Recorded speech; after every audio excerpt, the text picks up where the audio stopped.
रात के घने सन्नाटे में वो जंगल बेहद खौफनाक नजर आ रहा था।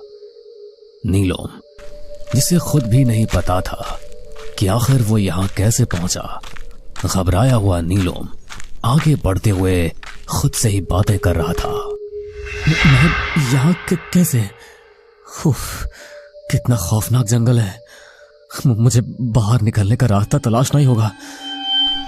नीलोम कुछ ही कदम आगे बढ़ा होगा कि तभी उसे तेज गुलाब इत्र की महक आने लगती है। उसने चौंकते हुए खुद से कहा, इतने घने जंगल में ये रोज परफ्यूम की महक कहां से आने लगी?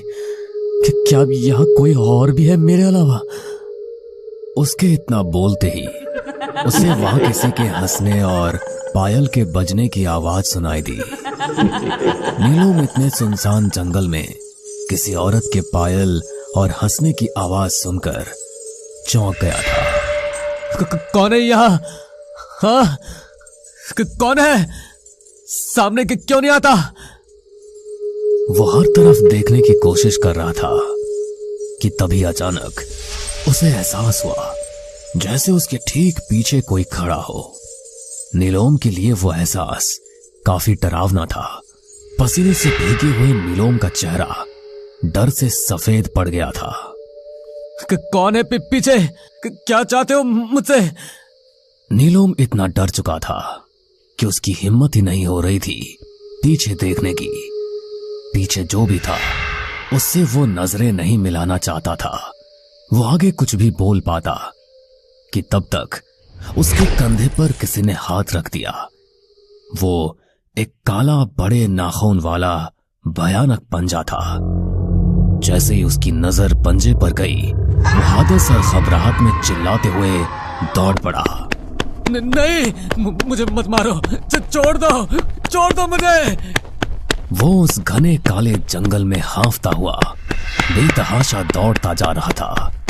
तभी डर से बौखलाए नीलोम का पैर अचानक एक पत्थर से टकरा गया। वह जमीन पर गिरकर चीख पड़ा। जंगल का सन्नाटा उसकी चीख से टूट गया।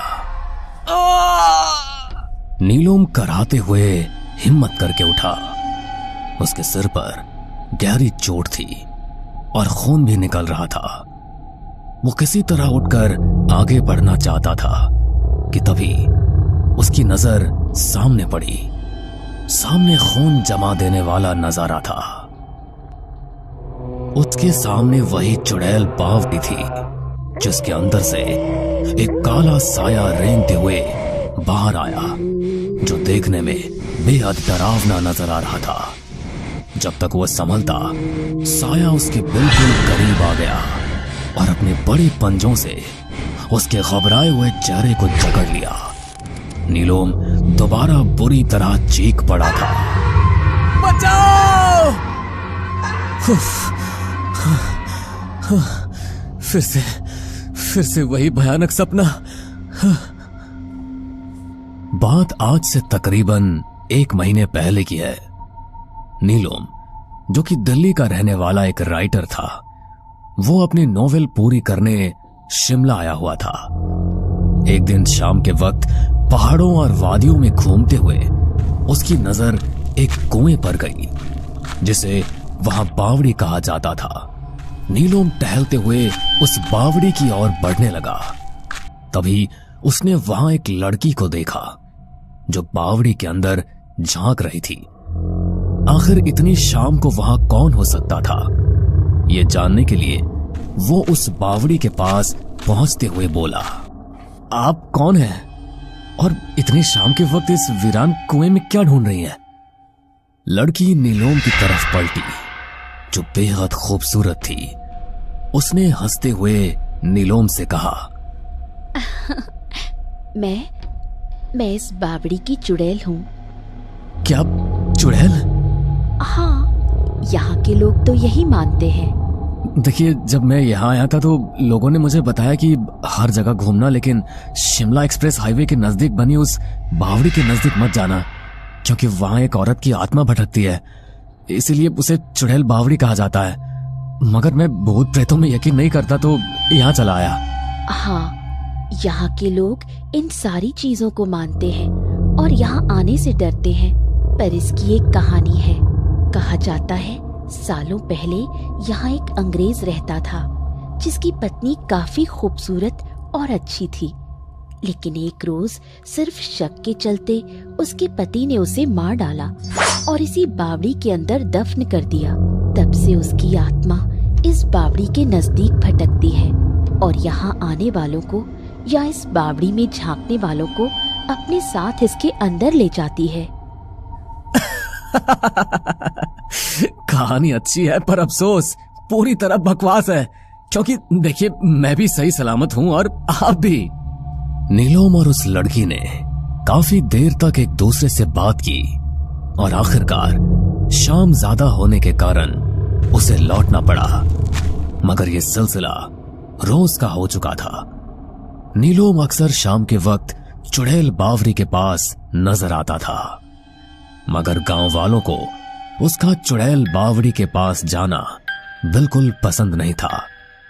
एक दिन कुछ गांव वालों ने उसे पकड़ लिया और फिर उसमें से एक ने गुस्से से कहा, देखो साहब जी, आप ठहरे शहर के पढ़े लिखे लोग, आप इस पर यकीन करो या ना करो, मगर ये पहाड़ वादियां दूर से देखने में ही अच्छी लगती है। इनके जंगलों में छिपे रहस्यों के पीछे जाओगे तो खुद मुसीबत में फंसोगे और हम गांव वालों को भी फंसा दोगे। अरे मगर मैंने ऐसा क्या किया है जो आप लोग इतना भड़क रहे हो? देखिए, हमने आपको पहले ही बताया था, वो बावड़ी की छलिया चुड़ैल है। तुम जैसे लोगों को फंसाकर उनकी आत्मा कैद करने के लिए ही वो रूप बदलती है। यहाँ होने वाले हादसों की वजह से लोग यहाँ आने से डरते हैं। हम नहीं चाहते कि ये सिलसिला चलता रहे, इसलिए या तो आप ये शहर छोड़ दो या फिर वहां जाना छोड़ दो। नीलोम ने भी महसूस किया था कि वो लड़की कुछ तो अजीब थी, जैसे उसका अचानक पीछे से आ जाना या नीलोम के लौटते ही अचानक उसका गायब हो जाना। पर अब जब गांव वालों ने उसे वहां ना जाने की सख्त चेतावनी दे दी तो नीलोम ने भी वहां जाना बंद कर दिया और दोबारा अपनी नोवेल पर काम करने लगा। इन दिनों जब से नीलोम ने चुड़ैल बावड़ी के पास जाना छोड़ दिया, उसके साथ अजीबों गरीब घटनाएं घट रही थी। उसे रोज डरावने सपने आते थे जो उस मनहूस चुड़ैल बावड़ी से जुड़े होते थे। उसे अक्सर सोते हुए एहसास होता था जैसे उसके कमरे में कोई औरत है। वो लड़की जो गुलाब का इत्र लगाती थी, उसकी खुशबू वो अक्सर अपने कमरे में महसूस करता। धीरे धीरे नीलोम की तबीयत बिगड़ती जा रही थी। ऐसा लगता था जैसे उसके शरीर का खून सूखता जा रहा हो। उसने कई सारे डॉक्टर्स को दिखाया पर फायदा कुछ भी नहीं हुआ। आखिरकार एक दिन उसकी हालत देखकर कॉटेज में काम करने वाले दीना ने उससे कहा, साहब जी, आपकी हालत मुझे ठीक नहीं लग रही। पहाड़ की कोई बुरी हवा लगी है आपको? कोई मारन विद्या है या किसी बुरी आत्मा का साया? हाँ दीना, मुझे नहीं लगता कि अब मैं जिंदा बचूंगा। मुझे अजीब से डरावने सपने आते हैं और मेरी तबीयत दिन ब दिन बिगड़ती जा रही है। मैंने कई अच्छे डॉक्टर्स को भी दिखाया, सबने यही कहा कि आप ठीक है, बस खून की कमी है, पर मुझे नहीं लगता कि सब कुछ ठीक है। हाँ साहब जी, ये सब उसी डायन का किया धरा है। मैं कल आपको पहाड़ वाले बाबा जी के पास ले चलूंगा, वही आपकी समस्या को दूर कर सकते हैं। अगले दिन नीलोम और दीना पहाड़ वाले बाबा जी के सामने बैठे थे। नीलोम ने बाबा जी को सारा किस्सा शुरू से सुना दिया था और बाबा जी ने उसकी बिगड़ी हुई हालात भी देख ली थी। उन्होंने काफी विचार करने के बाद कहा, तुम्हारा शरीर उसी अतृप्त आत्मा के वश में है जो उस बावड़ी में रहती है। वो एक ताकतवर दुरात्मा है क्योंकि उसने कई जवान आत्माओं को अपने वश में कर रखा है। वो बावड़ी ही उसकी ताकत है। तुम्हारी आत्मा अभी पूरी तरह उसके वश में नहीं आ पाई है, इसलिए तुम यहाँ आ पाए। लेकिन कल अमावस्या है, कल वो तुम्हारी आत्मा को पूरी तरह अपने वश में कर लेगी। तो क्या बाबा, इससे बचने का कोई उपाय नहीं है? अनजाने में मुझसे गलती तो हो ही गई है। कल रात्रि 12 बजे से 3 बजे के बीच अगर हम उसे रोक पाए तो वो तुम्हारा पीछा छोड़ देगी। मैं तुम्हें कुछ सामग्री लिख कर देता हूँ। कल उसे लेकर रात्रि 12 बजे से पहले यहाँ आ जाना। अब तुम निश्चिंत होकर जाओ, ईश्वर तुम्हारी रक्षा करेंगे। नीलोम और दीना बाबा जी के पास से लौट आए। अमावस्या की रात डरावनी नजर आ रही थी। इधर सारी तैयारियां हो चुकी थी। बाबा जी मंत्र पढ़ते हुए हवन कुंड में आहुति डाल रहे थे। फिर जैसे ही रात्रि के 12 बजे नीलोम और दीना को अजीबो गरीब काले धुएं जैसी आकृतियां नजर आने लगी। दोनों डर रहे थे कि बाबा जी ने कहा, चाहे कुछ भी हो जाए, तुम दोनों इस भभूति मंत्र से बने गोले से बाहर मत निकलना। फिर बाबा जी ने जैसे ही हवन करते हुए मंत्र पढ़ना शुरू किया, नीलोम का शरीर कांपने लगा। देखते ही देखते वो किसी शैतान जैसा नजर आने लगा और गुस्से में बोला,